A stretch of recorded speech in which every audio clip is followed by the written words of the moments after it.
powerful. और तब जब परमेश्वर के वचन से वो गाने निकलते हैं वो शक्तिशाली हैं। Amen. आमेन।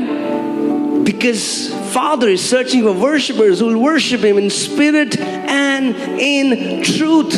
क्योंकि पिता उन आराधकों को तलाश रहा है जो आत्मा और सच्चाई से उसकी आराधना करते हैं। Okay?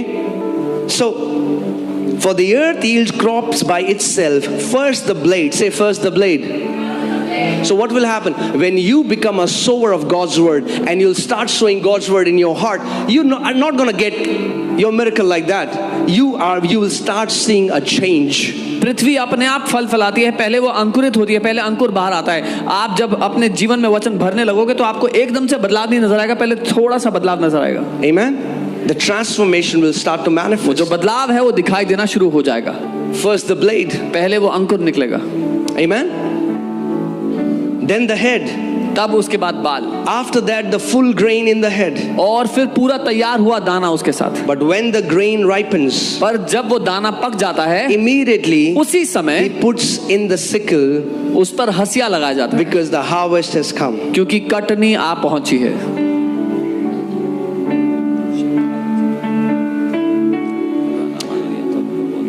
See, there are so many people I meet today, they are seeking God. They're trying to seek God in what they can feel. मैं बहुत से लोगों को जानता हूं जो आज क्या महसूस करते हैं उससे परमेश्वर को तलाश रहे हैं। And if you're trying to seek God in a feeling, guess what? You can be deceived very easily. और अगर परमेश्वर को अपनी भावनाओं से आप तलाश रहे हो तो बहुत आसानी से धोखा खा सकते हो। Because in a service, when you feel goosebumps or Jesus bumps or whatever you want to call them, right? And then you say, wow, it was awesome, Jesus was there. क्योंकि एक सभा में जहां आपके रोंगटे खड़े हो जाएं, आप कहेंगे वाह बहुत बढ़िया था, मेरे रोंगटे खड़े हो गए थे। Can I tell you, even when you didn't feel it, Jesus was there. एक बात बताऊं, जब आपको महसूस नहीं भी हुआ था ना, तब भी यीशु वहां था। Because he said in his word, where 2 or 3 will gather in my name, I am present there. क्योंकि उसने अपने वचन में ऐसा बोला है कि जहां 2 या 3 मेरे नाम से इकट्ठे होंगे, मैं वहां होऊंगा।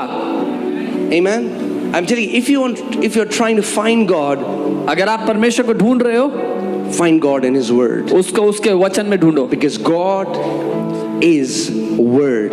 क्योंकि परमेश्वर वचन है। And then out of that word, और उस वचन में will come an experience. एक अनुभव आएगा। Out of that word, उस वचन will come an encounter. एक साक्षात्कार out of that आएगा। word will come a song. उस वचन में out से of that गीत word आएगा। will come whatever. I mean, like it will come out of the word of जो God. कुछ भी है परमेश्वर के वचन में से निकलेगा।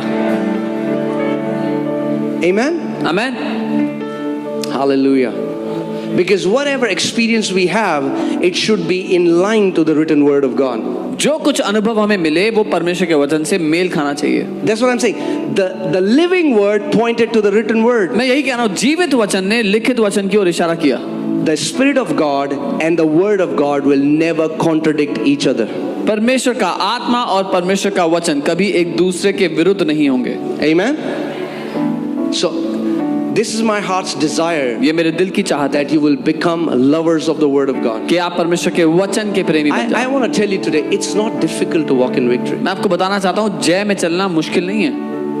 I'm not preaching a YouTube sermon. I'm telling you about my life. I was 19. I had mental disorder. I was dying. I was sick. I was poor. I was suicidal. All that I did was I became a sower of God's word. मैं YouTube का सरमन नहीं सुना रहा हूँ आपको कोई सुन करके, लेकिन मैं अपनी जिंदगी आपको बता रहा हूँ। मैं 19 बरस का था, एक दिमागी परेशानी से परेशान था, मरने की हालत पर था, और मैंने वचन को अपने अंदर भरना शुरू किया और उसने बदल दिया मुझे। Amen. It will work for everyone. ये सब के लिए the right heart attitude. एक सही रवैये के Because साथ। think about this. It was the same seed that was sown, but it did not bring fruits in 3 kind of grounds. क्योंकि आप सोच के देखिए, वो बीज तो वही था जो 3 जगहों पर पड़ा, पर कोई फल नहीं आया उन 4 में से 3 जगह पर। I began, when the Lord began to teach me this, I was like, I'm going to go to church expecting God is going to speak to me. जब प्रभु ने मुझे ये सिखाया, मैंने ठान लिया कि मैं चर्च जाऊंगा, ये ठान करके प्रभु मुझसे बात करने वाला है आज। I just sit in the front row. मैं सबसे आगे आके बैठता था। Expecting, it was a small house church, expecting my God will speak through my shepherd's mouth to me. एक छोटा चर्च था और मैं सबसे आगे आके बैठता, उम्मीद करते प्रभु मेरे चरवाहे के द्वारा मुझसे बात करो। The Bible says, उम्मीद करते प्रभु मेरे चरवाहे के द्वारा मुझसे बात करो।